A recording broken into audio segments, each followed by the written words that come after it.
Hi, welcome to Dialed In. I'm Don Knabe, Los Angeles County Supervisor for the 4th District. For this episode, we have an incredible treat for all of you. My guests today are three of California's former governors. Governors George Deukmejian, Governors Pete Wilson, and Governor Gray Davis. Between them, they served from 1983 to 2003. For this episode, we're going to talk about their time as governor and what they think about is going on today in California. I'm looking forward to their insights, and hopefully we'll have some fun along the way. I hope you will enjoy the show. Well, let's jump right into it. I'm pleased to welcome all of you, and I really appreciate the fact you've taken time to be here.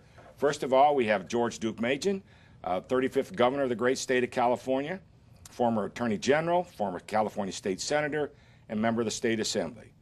We have the 36th Governor of the great state of California, Governor Pete Wilson, former United States Senator, 29th Mayor of the City of San Diego, and former member of the California State Assembly.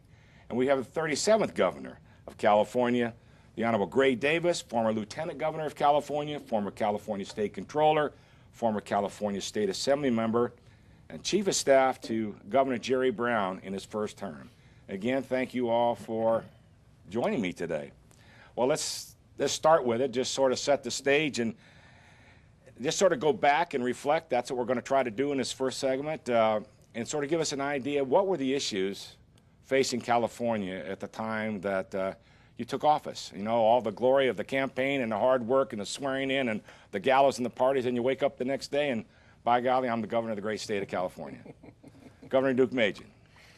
Well, I think in each case there's a different setting that has to be recognized, and by that I mean in my case, when I was elected, and I started in 1983, I was the only Republican who was elected in that statewide campaign, and I had a legislature that was controlled by the Democratic Party.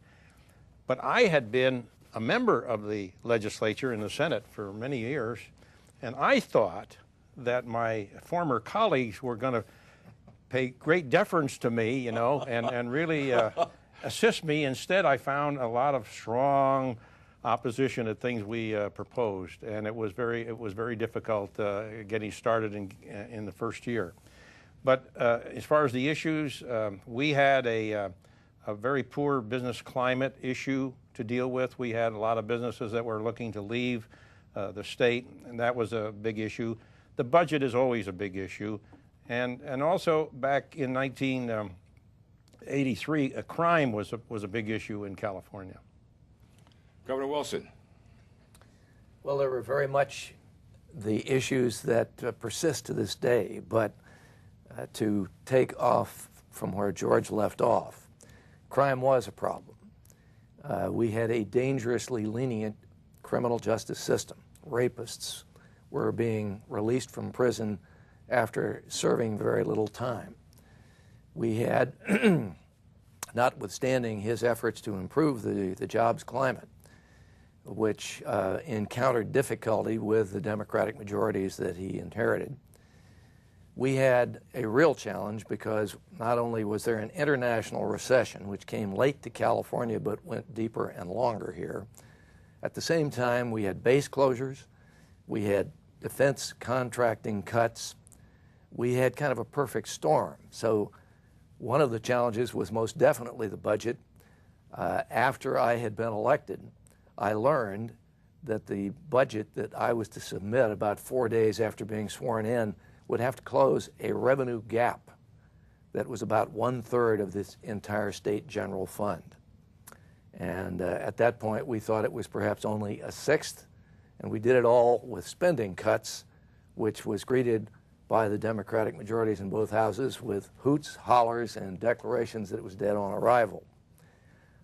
So crime was an issue, the budget was an issue, and frankly, as far as I was concerned, education was an issue that was long overdue for the kind of attention that would restore credibility and real competence and accountability more than anything else to a public school system that not too long before that had been the best in the nation, but had seriously slipped.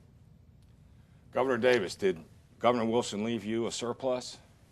He did leave me a small surplus when we When I first took office, we weren't sure. The finance department thought we might be looking at a deficit. I think there was about a $3 billion surplus at the end of my first operating surplus at the end of my first year. By the way, we're on a commission together, and one thing we always agree on, Don, if there was a dispute, it was never the governor's fault. It was always the legislature or someone else. So that's what brings us together. No, I understand. That's all about leadership, right? That's right. Okay. But coming to the issues of the day, each built upon the other, and I was very concerned about education. That was really my passion. That's what got me in politics. If I've had any success, it's really because of a good education.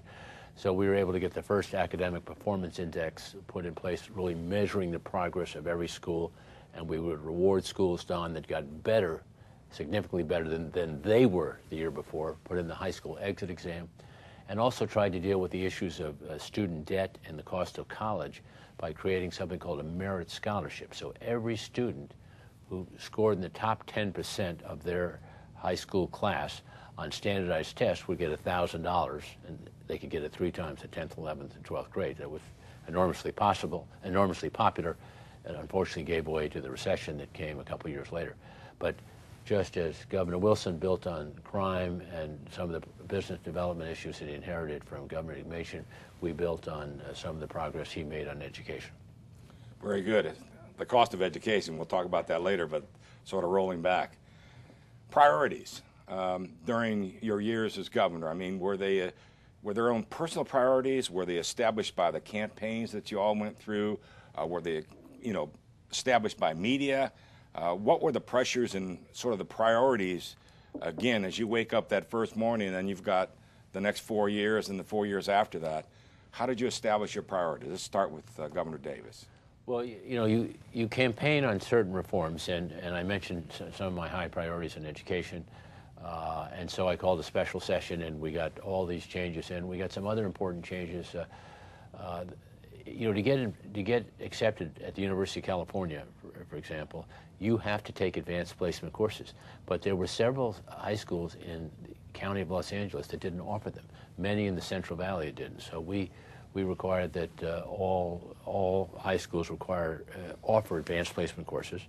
And then we said if you're in the top 4% of your class, you automatically get admitted to one campus of the University of California.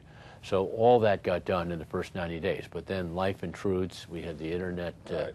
We had the dot-com boom and then the dot-com bust. Governor Deukmejian? Well, I was determined. I had been in state offices for 20 years before I became governor. And I was determined that we were going to do what we said we were going to do during the campaign. And I repeated that ad nauseum to our staff, that whatever we did and on all the times we met and discussed issues, I said, look, we're going to do what we said we were going to do, and we tried desperately to do that. And so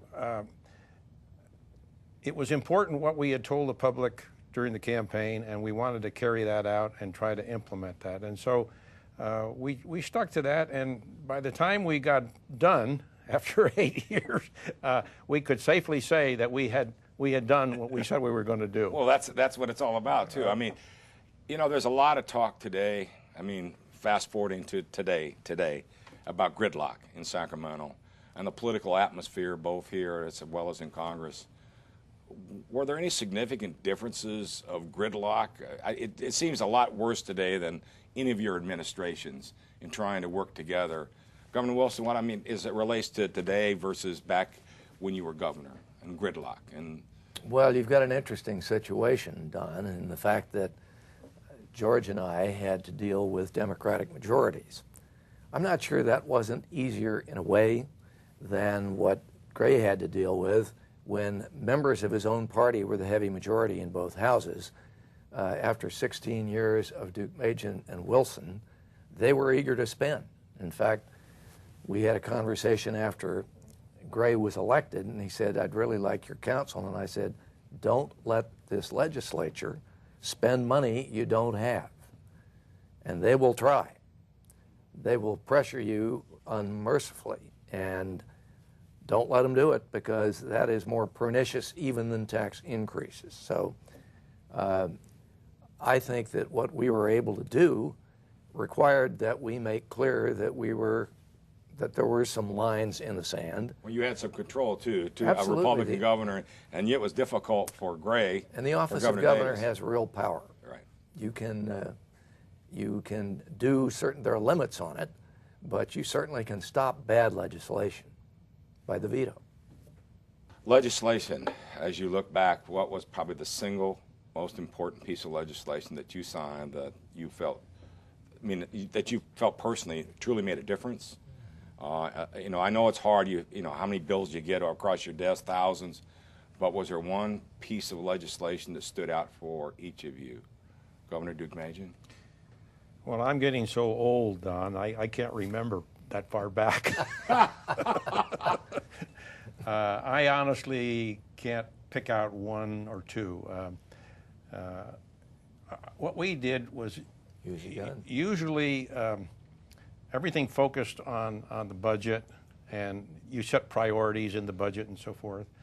And I was very fortunate, even though the legislature was controlled by the Democrats, the leadership of the legislature were very practical people. And so at the very beginning, I had great difficulty in getting anything moving.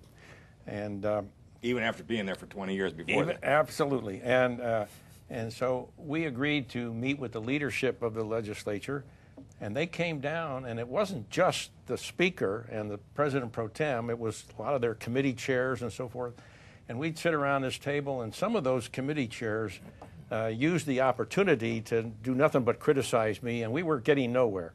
Finally, I said to my staff, that's it. I'm not going to meet with all of these people. I said, I'll meet with the speaker and with the president pro tem of the Senate, and we'll iron out these. And that was sort of the beginning of what they now call the Big Five. And it included the Republican leadership in both houses. So when that happened, things began to change. And Willie Brown was the Speaker of the Assembly. And Willie used to go out in public and he'd say, you know, that Governor Deukmejian, he's that part of the horse that goes over the fence last. And he'd have all these nice, kind things to say about me in public. But when we sat down, he was really very practical, and we would work out solutions to problems. David Roberti, Senator Roberti, was the leader of the Senate at the time. And again, we worked these things out, and although the members didn't probably like it, but that's the way we got some things accomplished. Boy, times have changed. It's difficult to work anything out with anyone up there. There's no real sense of history. Governor Wilson, was there a piece of legislation that sticks out to you? Or there were a couple. One was the Three Strikes Bill, which we estimate probably in the first decade that it was on the books, prevented 2 million Californians from becoming crime victims because the people who would have victimized them were locked up. Another was a bill that was carried for me by the young woman, Democrat, liberal Democrat from Marin County. She was the chair of the Assembly Education Committee, and it was a bill to restore standardized statewide testing. Gray mentioned an exit exam based on standardized testing. There was no standardized testing. Right. And it was perhaps the bloodiest fight that we had. We won it by one vote. It was bitterly opposed by the teachers' union, not by teachers. Many teachers said, this is necessary. We need to understand whether or not the kids have learned what they need to have learned to go into the next grade. Employers need to know. Parents need to know. They didn't. And so with one vote margin in the Assembly on the last night of the '97 session, we restored standardized statewide testing. And parents had the opportunity to read in the newspapers how their children's school was doing. And in many cases, they were not happy. They were resentful. They should have been. Governor Davis? I would mention two. One bill by then Assemblywoman Fran Pavley was the first bill to ban greenhouse gases in the country. It focused on transportation, sources of emissions, and it's about 32% of the emissions that Governor Schwarzenegger was counting on in AB 32. Because we had to accept that reality, and I'm pleased that we were first. But maybe more important is a bill I signed after several weeks of meeting with the legislature, medical personnel, UC personnel, about problems with what we then called, Don, HMOs. We now call them health plans. Right. So if your health plan told you, Don, you can't have that operation, you had no recourse. There was nothing you could do. You couldn't sue the health plan under law. I created a system with the legislature where you can appeal that now to a group of doctors in the UC system, and their judgment is binding, final, and precedential, meaning it sets a precedent for someone else. About 35% of the time, the patient would win. Moreover, we created a department whose primary goal was to be an advocate for the patient, and they would jawbone the health plans frequently into providing care they didn't want to care. So those two actions, I think, have helped several 100,000 Californians get the procedure they thought they were entitled to. Well, it's amazing. I think when you guys reflect back, all of you as past governors, and reflect back in those legislative processes, the impact on the lives of people. I mean, the bills that you had to sign, the thousands coming across your desk. And, well, we have a new governor today, sort of a new old governor. You know, not old in age, but been there, done that, in Governor Jerry Brown.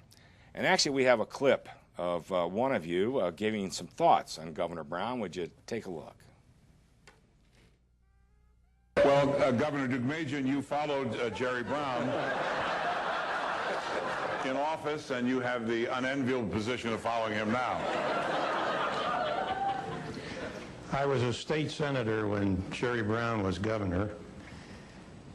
I never understood him then. I don't understand him now.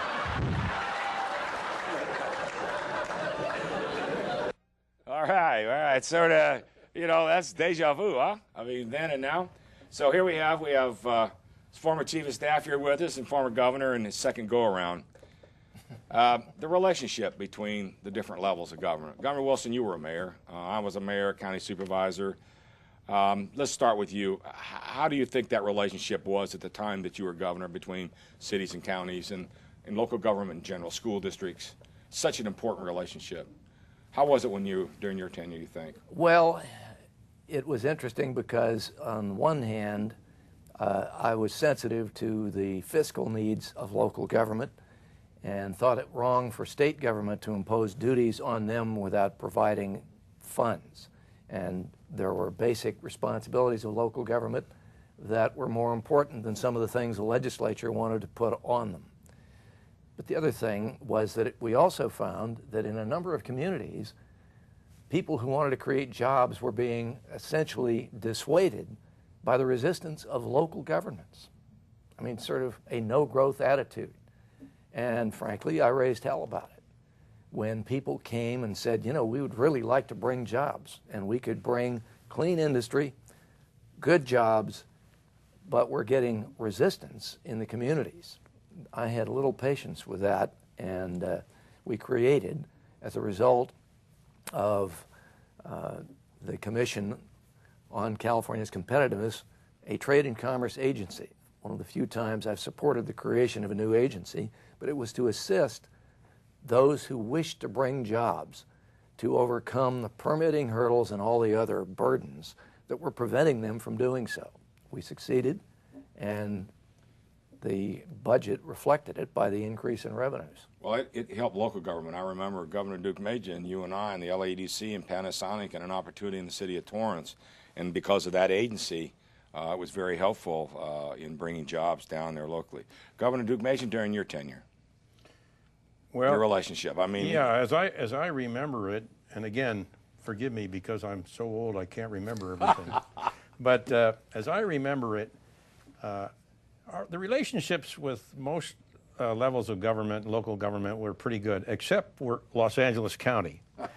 Now, Los Angeles County really irritated me because Los Angeles County was paying all of their top people more money, more salaries than we were paying to the top leadership in state government. And yet Los Angeles County would always come in every year and they would ask for more money and more funds. So finally, there was a new chief administrative officer. I think it was Jim Hankla. Had been selected, and he came to me, and I knew him from Long Beach, and we talked a little bit, and I said, Jim, what is your job? And he explained what it was, and I said, no, I said, you got it all wrong. I said, Jim, your job is to prevent all of those supervisors from coming to me and asking me for more things. I said, now that's your job, to protect me from all of these supervisors. Anyway, that was just said jokingly, but there was a little bit of truth to it, and just a little bit. A little bit of truth, you know. But I think in general, things between the levels of government at that time were pretty good. Now I can't speak for what it is today. I don't really know exactly, but I do know one issue that has come up that has some prominence, and that's in this what they call prisoner realignment program. Yeah, we're going to talk about that. Yeah. There, the state is releasing a lot of prisoners a little bit early to meet with some mandates by courts, and that's creating some problems for local government and for the public as a whole. But we didn't have that kind of a problem when I was governor. Well, I know the first thing after Jim Hankla met with you, the first thing he did was to cut off coffee to the 8th floor at all Board of Supervisors' offices. So, you know, in this austerity budget, to respond to you, he just said no coffee on the 8th floor. Governor Davis. Well, like Governor Deukmejian, I live in LA County, so I was concerned about it doing better in certain areas where we could help. And remember the O.J. Simpson trial? I mean, I think most people felt that was a failure of forensics and a reflection of a bad crime lab that served the city and county of L.A. So one thing I'm proud of is working with the supervisors, the sheriff, former Speaker Hertzberg, to create a world-class crime lab that serves the county, the city, and 88 independent cities. It's the third or fourth best crime lab in the country. And it's right here at Cal State LA. And what's really neat is they've made the first 3 floors is a university. So if you want to be a criminologist, that's where you study. And the top 3 floors, people are solving crimes. And we go out there occasionally, and the criminologists in the top 3 floors said, you know, occasionally these kids have a good idea and help us solve crimes. So that's a gift that keeps on giving.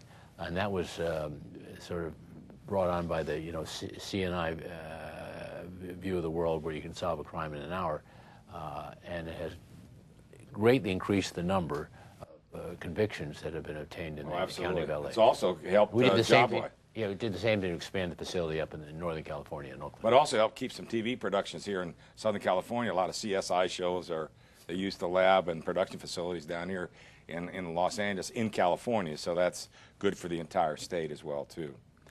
Well, jobs. Job means health care. Probably one of the big issues facing all of us in the job situation as well as local governments is the Affordable Care Act. And, you know, like I tell everybody, whether you're for it or against it, from our perspective, we have to be prepared. We have the largest uninsured population in America in Los Angeles County, about 2.5 million people. At the end of the day, when these people start having a choice coming up, we're still going to have 1 million people without insurance. Are any of your clients talking about Affordable Care Act and the impact on their businesses and jobs here in California?